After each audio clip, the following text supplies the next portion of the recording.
ভিডিওতে কেউ খারাপ মন্তব্য করবেন না। ভিডিওটা শেষ পর্যন্ত না দেখলে বুঝতে পারবেন না যে ভুলটা আসলে কার হয়েছে, বাড়িওয়ালার না আমার।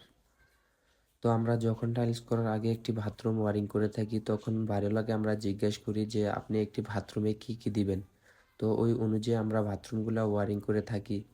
তো আমরা বাড়িওয়ালাকে জিজ্ঞেস করলাম যে আপনি একটি বাথরুমে কি কি দিবেন। বাড়িওয়ালা বলতেছে যে আমি একটি লপেন হবে বাথরুমে এবং কি ঠান্ডা গরম লাইন হবে। তো ওই অনুযায়ী আমরা কাজগুলা করলাম। তো টাইলস করার আগে বাড়িওয়ালা আমাদেরকে ফোন দিয়ে বলতেছে যে আমার সাথে দেখা করতে হবে। তো আসলাম, তো এসে বলতেছে বাড়িওয়ালা যে এখানে নাকি একটি কর্নার বেচিং দিবে। তো আমরা বলতেছি যে না, এখানে কর্নার বেচিং দেওয়া যাবে না। তো এখানে যদি দিতে যান তাহলে কিন্তু আপনার যেই বিপকগুলা রয়েছে তো ওইগুলা কিন্তু আপনার বেচিংয়ের সাথে লেগে যাবে।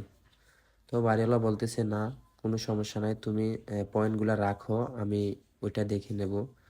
তো এখন এই পর্যায়ে এসে বাড়িওয়ালা বলতেছে যে একবার যদি সাথে লাগিয়ে গেছে। তো আমরা প্রথমে আবার বলছিলাম টাইলস করার আগে, তখন বলছিলাম যে ওয়ারিংগুলা আমরা কেটে অপর পাশে একটু চাপিয়ে দেই, কয় না যেভাবে আছে ওইভাবে চলে। তো আমরা আর বেশি কিছু বললাম না। তো ওই বেচিংয়ের লাইনটা আর হচ্ছে 40 mm যে লাইনটা, তো ওইটা আমরা করে কাজটা করে যাই। তো এখন বাড়িওয়ালা দেখে বলতেছে যে আসলে তো অনেকটা চেপে গেছে।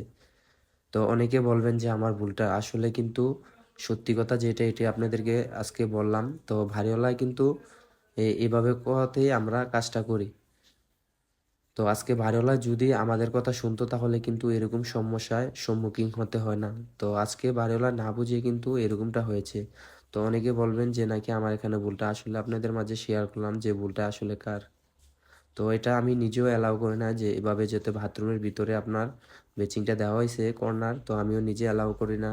কারণ এখানে যদি বিপকটা নষ্ট হয় তাহলে কিন্তু আপনার পুরো বেচিংটাই খুলতে হবে, খুলে আপনার কি করতে হবে, বিপকটা লাগাতে হবে। তো আমি বাড়িওয়ালাদেরকে বলবো যে বিল্ডিং করার আগে একটু জেনে শুনে কাজটা করবেন। কারণ ভাবিও করিও কাজ করিয়া ভাবিও না, কারণ এগুলা কিন্তু অনেক টাকার, একটি বাথরুমের করতে গেলে অনেক টাকার প্রয়োজন হয়। তো ওই হিসাবটা যদি আগে করেন তাহলে কিন্তু এরকম সমস্যার সম্মুখীন হতে হবে না। তো আশা করি বুঝতে পারছেন। তো আমার অডিয়েন্স যারা আছেন তো আসলে সবাই বুঝতে পারছেন যে আসলে এই ভুলটা কার কারণে এরকমটা হয়েছে। তো আজকে যদি বারেলা আমাদের কথা শুনতো তাহলে এরকম সমস্যা আর পড়তে হয় না। তো আশা করি ভিডিওটা এভাবে দেখানোর পরে আপনারা জানাবেন যে এভাবে করাটা কি ঠিক হয়েছে নাকি না। তো আজ বাড়িওয়ালার কারণে কিন্তু কাজটা এরকমটা হয়েছে। তো অবশ্যই জানাবেন এভাবে কে কে কোনো কাজে সমস্যা পড়ছেন কিনা।